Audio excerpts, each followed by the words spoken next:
Bom, pessoal, estão me escutando agora?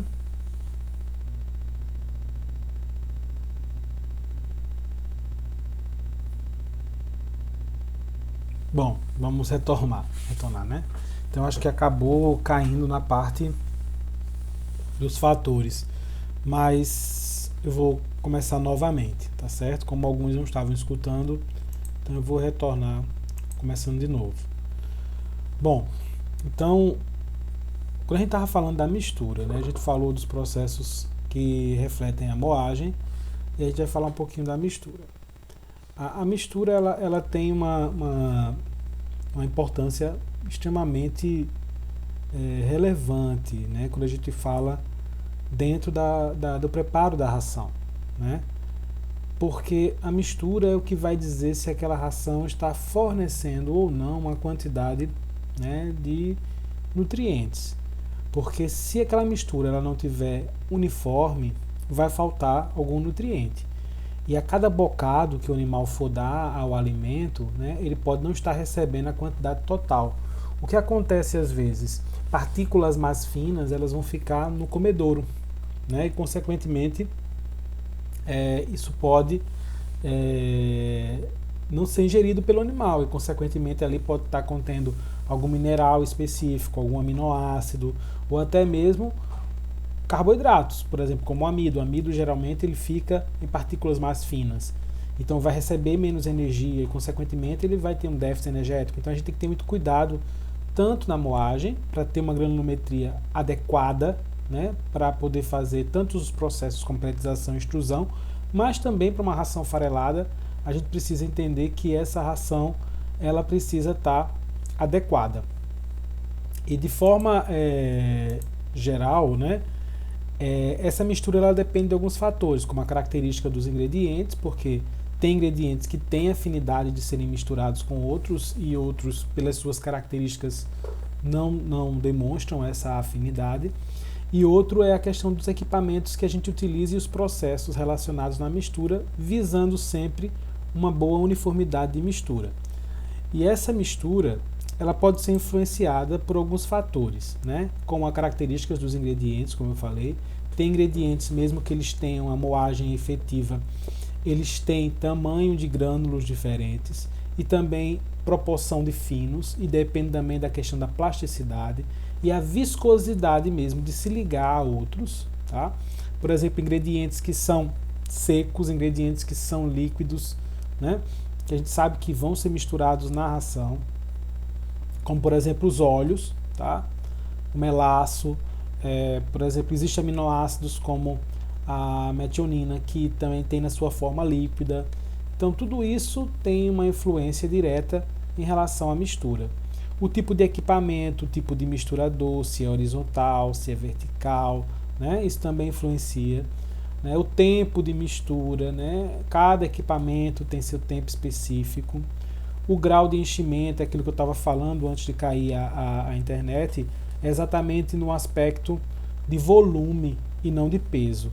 A gente tem que respeitar volume. Mesmo que eu compre um misturador que diz assim, olha, tem uma capacidade para misturar 500 quilos, mas é o volume, porque nem todo ingrediente ele vai se comportar de forma igual. Por exemplo, os grãos, os concentrados, eles ocupam menos volume. Mas, por exemplo, volumosos, né, eles ocupam muito volume. E aí, dentro dos volumosos, não é só feno, né, não é só capim. Às vezes eu tenho cascas, né, que a gente utiliza dentro da formulação, como a casca de soja, como a casca de aveia, como a casca de arroz, que elas podem dar um volume maior. Então eu tenho que pensar em volume, então a capacidade em volume da mistura. Outro aspecto é a questão da descarga, né? A descarga é onde vai sair essa ração depois de ser misturada, né? Para evitar o quê? Que fique finos no misturador, né? Que não tenha caído toda a ração, o volume que vai ser sempre retirado, a forma que vai ser sempre retirada.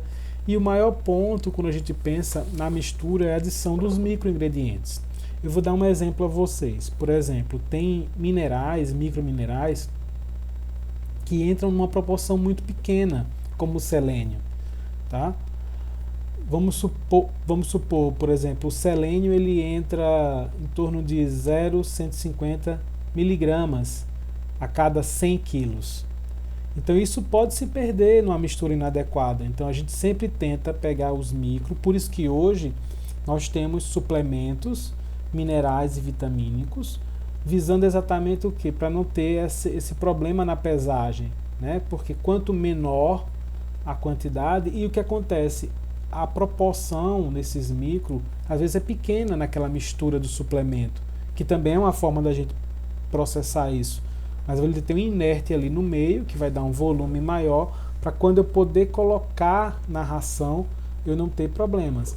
Existem também estratégias que a gente utiliza para minimizar esses problemas. Por exemplo, pesa tudo que é micro, mistura no ingrediente que vai entrar em maior proporção. No caso, pode ser o milho, né? Se fosse o caso de uma ração que tem mais milho. E sempre colocar uma quantidade menor, né, desse suplemento, né, ou desses micros, com um pouco de milho, junto do que? De óleo. É como se o óleo fosse dar uma adesividade, né? E vai fazer com que... E aí você vai jogando esse milho que você separou junto com os outros ingredientes no decorrer da batida da ração. E aí vai ficando de forma uniforme, tá? Porque o milho ele tem essa capacidade, né, de entrar em maior proporção, então consequentemente ele vai estar mais bem distribuído, ele tem afinidade com ele, tá certo? Então isso são estratégias que a gente utiliza no dia a dia, uma mistura. E aí vamos falar um pouquinho da característica desses ingredientes, né? A gente sabe que mesmo usando o mesmo moinho, a mesma peneira, eu vou ter tamanhos de partículas diferentes de acordo com o ingrediente. E a forma de partículas também. Quando eu moo um ingrediente, por exemplo, o milho, é diferente a forma da partícula da soja, como também é diferente da casca de arroz, do arroz, da quirera de arroz, por exemplo, da aveia, devido à característica do ingrediente. Então, às vezes eu fico com ingredientes que têm pedaços desuniformes, com formatos diferentes, e isso influencia diretamente a mistura. E a densidade também que aquele ingrediente ele vai tomar, é aquilo que eu estava falando na questão de volume, né? Então tem ingrediente que ele, quando é moído, ele fica compacto, né? Até mais do que quando ele está integral. Mas, por exemplo, tem ingrediente que ele aumenta de volume quando a gente faz a moagem, né? Então isso também tem uma relação. E aí vem a questão da característica eletrostática, né? Tem principalmente os metais, né? Os minerais, eles têm características eletrostáticas, então eles na hora da mistura eles podem se aderir à parede do misturador, né? Pelo atrito, e aí consequentemente a gente perder esses microingredientes. E outro aspecto é a higroscopicidade, né? Que é a capacidade de reter água, né? Que isso também faz com que isso interfira diretamente no aspecto, né, relacionado à mistura, né? E aí existem ingredientes também que se repelem, né, em relação, por exemplo, a não ter adesividade, não ter, né, uma coesão na mistura. Então a gente precisa ter sempre essa preocupação. Claro que isso não é um empecilho para que a gente possa incluir um determinado ingrediente, se for o caso, mas a gente tem que saber que existem desafios ali, né, dentro do processo de mistura, né? Então talvez eu precise de um tempo maior ou de um tempo menor, vai depender também desse aspecto, dessa característica que esse ingrediente ele vai ter. Um outro ponto que é importante quando a gente pensa nessas características é que cada ingrediente ele não teoricamente ele não foi feito para ser misturado, né? Então quando a gente faz a moagem a gente tenta fazer com que isso se efetive, né? Para que a mistura seja efetiva e que a mistura possa ocorrer de forma mais homogênea possível. Ok, pessoal? Dúvidas?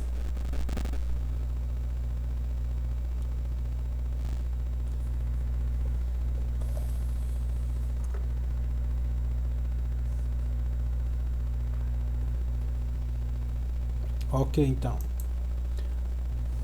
Então a gente tem alguns equipamentos, os mais comuns, Aqui são os tipos de misturadores mais comuns. Aqui eu tenho o misturador, né, vertical e aqui o misturador horizontal. Esse aqui é bem mais comum, mas esse é bem mais efetivo, tá? Esse aqui, por exemplo, dificulta a questão de limpeza. Esse aqui, por exemplo, existe uma questão de volume que é mais difícil de ser visualizado.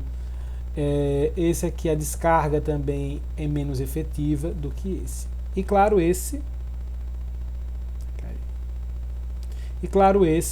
né, é mais barato, né? E esse aqui, voltou o áudio?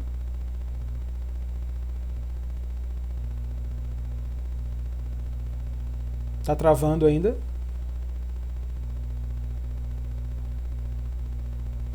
Melhorou agora?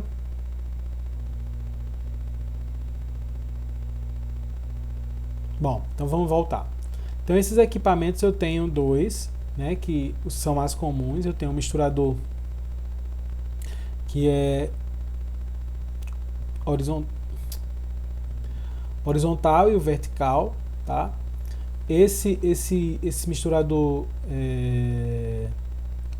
vertical, ele é menos efetivo que o horizontal. O horizontal, por exemplo, é um misturador que você consegue limpar, que você consegue misturar volume, que você consegue ter uma descarga mais efetiva do que o misturador vertical, tá? Porque o misturador vertical, além de ser fechado, né, ele tem uma limitação, né, também de descarga, de menos, como é que eu posso dizer, paz de misturadores, né? Então esse misturador aqui você consegue fazer total higienização a cada mistura. Isso é importante porque, por exemplo, dependendo do ingrediente que você adicione, né, isso pode ter algum resíduo que não possa ficar, né, para uma outra ração. Então isso são aspectos importantes quando a gente pensa na mistura. Aqui são outros misturadores que aqui é um misturador em tipo Y, que a gente utiliza para misturas pequenas ou então para microminerais, para suplementos minerais vitamínicos. Também é bem efetivo, né? Ele faz esse corte no meio, né, quando mistura. Isso aqui é um misturador caseiro, né, com um tonel nessa posição inclinada para que haja essa angulação também e ocorra a mistura. E aqui é outro tipo de misturador também semelhante ao Y, para pequenos, para suplementos, para microminerais, que às vezes a gente mistura antes de adicionar na grande mistura. E aí a gente vai falar um pouquinho sobre o tempo de mistura de acordo com o formato e o tipo de misturador, né? Então, o misturador vertical, né, o tempo de mistura é de 10 a 20 minutos, dependendo do que? Do tipo de misturador, né? E também depende também da característica dos ingredientes. Se eu tenho ingredientes que são muito dispersos, muito diferentes, que tenham características, por exemplo, teor de umidade diferente, então eu preciso aumentar um pouco o tempo de mistura, certo? O horizontal, ó, olha quanto tempo ele leva, de 4 a 5 minutos. Então, até pensando em consumo de energia elétrica, ele é bem mais efetivo, tá? Aqui o outro horizontal, só que ele tem um formato diferenciado a esse aqui, tá? Então, é de 3 a 4 minutos. Esse horizontal com dois eixos duplos, né? Eu tenho um aqui e um eixo aqui de paz ao mesmo tempo. Então, de 1 a 3 minutos. E aqui um horizontal no formato de pera, né, com 4 a 8 pás, que aqui vai ser mais ou menos 1 minuto e meio, né? Então, de acordo com o tipo de misturador, né, e a quantidade de pás que também eu vou ter um menor tempo possível, né? E isso faz com que tanto seja efetivo na questão de uma constante, né, dentro de uma fábrica de ração, pela aceleração do processo, mas também porque geralmente os misturadores horizontais eles são mais efetivos do que os verticais, tá? E isso é uma coisa que a gente tem que ter em mente. Então o vertical ele leva mais tempo para misturar, no mínimo 10 minutos, tá certo? Do que os horizontais, que vão levar no mínimo, né, de 4 a 5 minutos, para poder, dependendo do outro, se ele vai ter mais paz, eu vou ter um tempo menor de mistura. E aqui só para chamar a atenção, né, aqui a questão do erro padrão, né, esse aqui foi um trabalho que foi feito por um pesquisador, em relação à quantidade, né? Então, quando você tem tempos de misturas diferentes, né? Então a gente observa que quando você tem uma quantidade menor de ração, o tempo maior de mistura, ele te dá um erro padrão maior, quer dizer, eu tenho uma diversidade maior na mistura.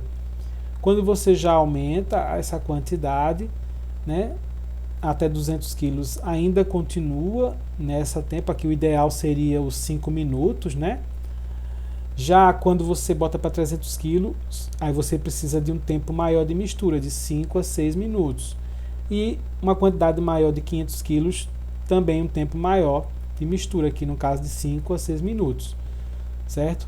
Então, a gente observa que também a quantidade de ração, né, que vai ser misturada no mesmo tipo de misturador, então no caso o volume, né, também vai influenciar no tempo.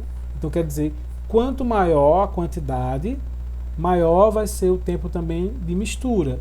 Porém, existe um tempo ideal também, né? Aqui, por exemplo, nesses 500 quilos, é melhor você utilizar 5 minutos do que 6, certo? Então, isso é um outro ponto que também a gente tem que levar em consideração, considerando, né, que os ingredientes tenham características desejáveis, né? Porque também... E aí, o que pode acontecer? Uma coisa que vocês poderiam me perguntar, né? Já que ninguém quer me perguntar nada hoje, todo mundo calado, né? É o que? Por exemplo, se eu tenho um tempo de mistura ideal de 5 minutos e eu usasse 20, por exemplo, o que é que vai acontecer, né? Teoricamente, a gente observa, pensa que não, a gente pensa, não, isso não vai desagregar, desagrega principalmente os ingredientes que são mais finos, porque os ingredientes que estão mais finos, né, eles vão acabar ficando colados na parede do misturador, eles vão dissociar. Então não é interessante que essa mistura seja muito longa. E além do mais, o processo de mistura gera atrito, que gera calor. E consequentemente esse calor que é gerado também influencia na característica nutricional. Então, fora o maior consumo de energia sem haver necessidade. Então você está usando de forma ineficiente o equipamento. Então, consequentemente, você está trazendo prejuízo, né, para a fábrica.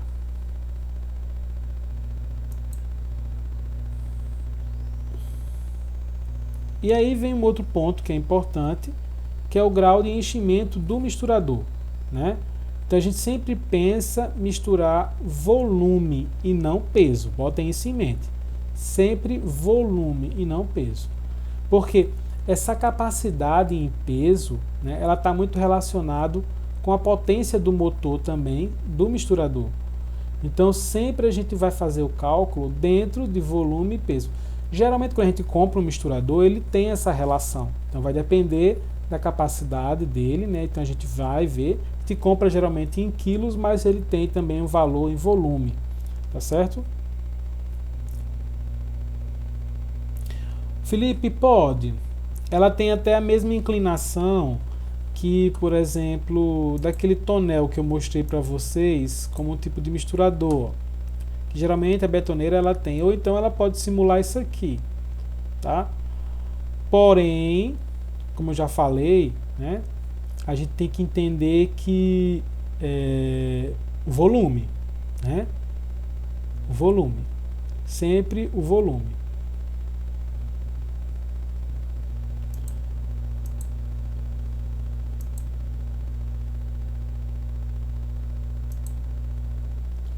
Então, existe uma capacidade, né, em peso, né, como eu falei, a questão também, e também o tipo de pá. Se ela é uma pá, que é como eu mostrei para vocês nos misturadores horizontais, né, geralmente são pás que vão fazendo aquela mistura. Já no misturador vertical, né, na verdade não é pá, né, é um misturador helicoide, é como se fosse um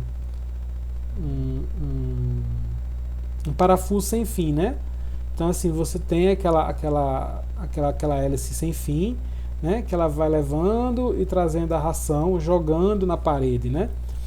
Então, o misturador em pá, né, você consegue trabalhar com 10 a 50% do volume de forma efetiva. Então eu consigo misturar pequenas quantidades de ração, né, em volumes baixos, né? Mas já no misturador vertical, né, não, eu tenho que ter pelo menos 50% do volume para que eu tenha uma mistura eficiente, né? Então ele necessita desse volume um pouco maior. Então, quando a gente pensa na questão desse volume, né, isso faz com que nós tenhamos uma efetividade. Então, sempre levar em consideração que misturadores que retêm a pá, né, eu consigo com 10% do volume, né, fazer mistura. Então vamos supor, se tinha uma capacidade de 1000 quilos, eu consigo misturar 100 tranquilamente. Mas, por exemplo, já num misturador que ele tem um helicoide, que no caso seria os verticais, né, o que vai acontecer? Eu vou só conseguir fazer uma boa mistura com 50%. Então, para fazer, se eu tenho um misturador de 1000 quilos, né, ou de 1 tonelada, eu só vou conseguir fazer uma boa mistura com a metade dele, que é 500 quilos, tá certo? Então, isso é um outro aspecto que a gente tem que pensar também, tá? Pessoal, estão me escutando?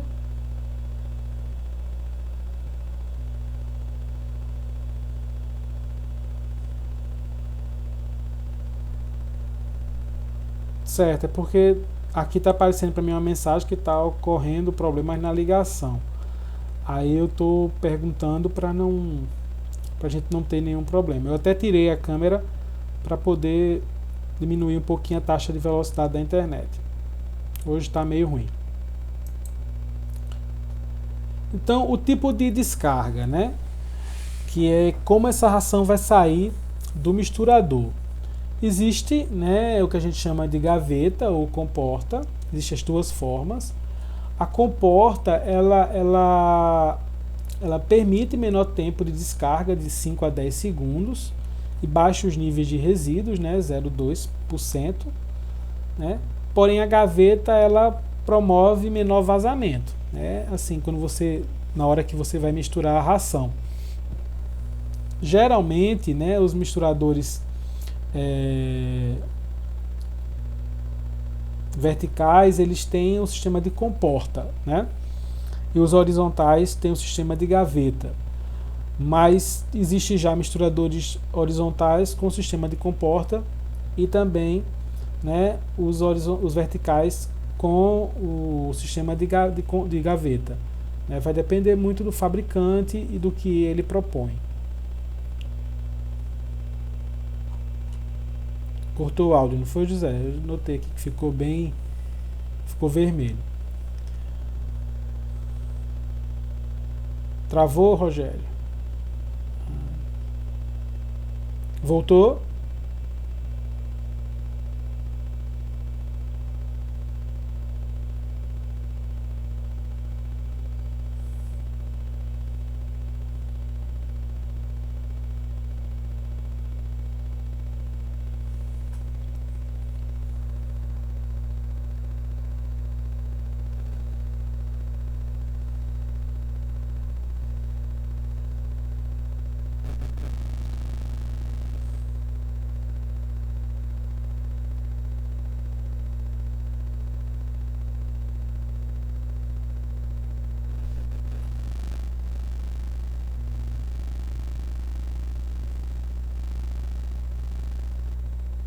Pessoal, estão me escutando?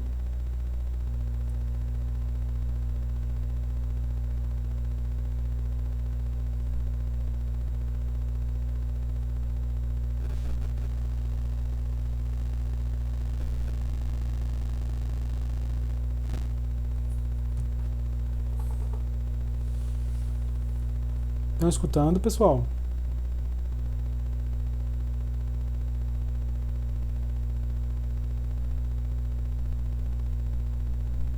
Voltou?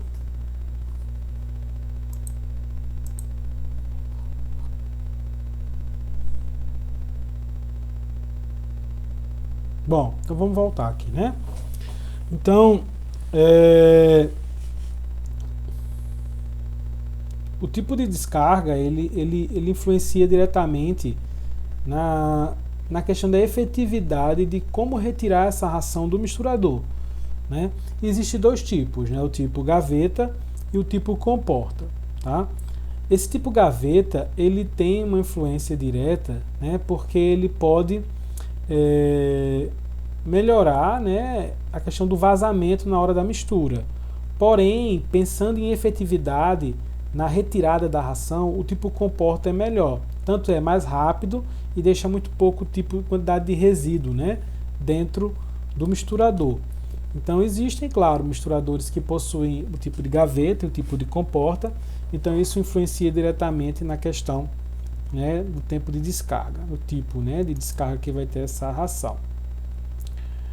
Bom, e aí vem um outro ponto, que é a adição dos microingredientes, que aí dependendo, né, do misturador, a gente tem uma capacidade bem relevante, né, por exemplo, ou não.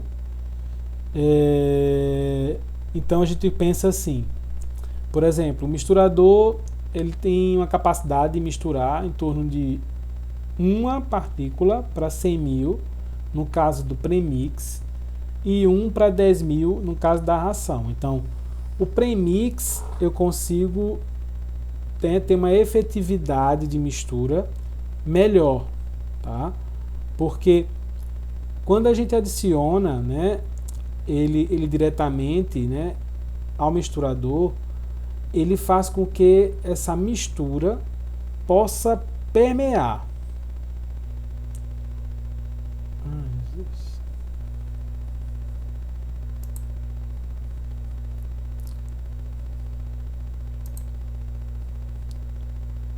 Pessoal, tá escutando? Estão escutando?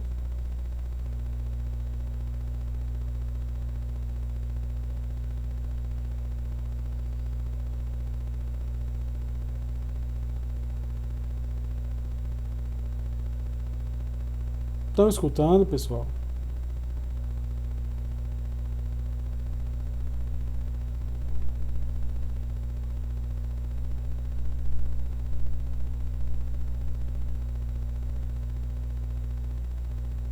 Marx, está escutando? José Mateus.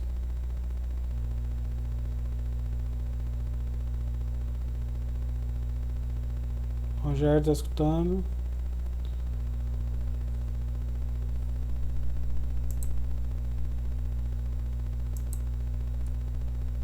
Tá escutando, Danilo? Tá de boa, professor, aqui. Tá? Bom, deixa eu voltar.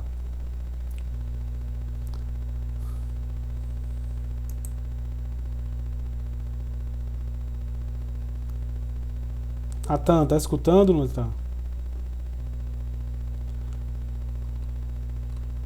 Agora porque assim, ó, tem vários, por exemplo, Carol, Daiane, Danilo, que estão sem o fonezinho, né?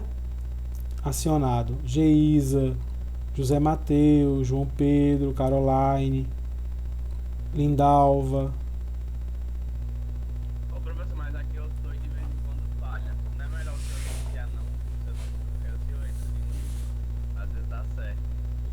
Tá, deixa eu tentar.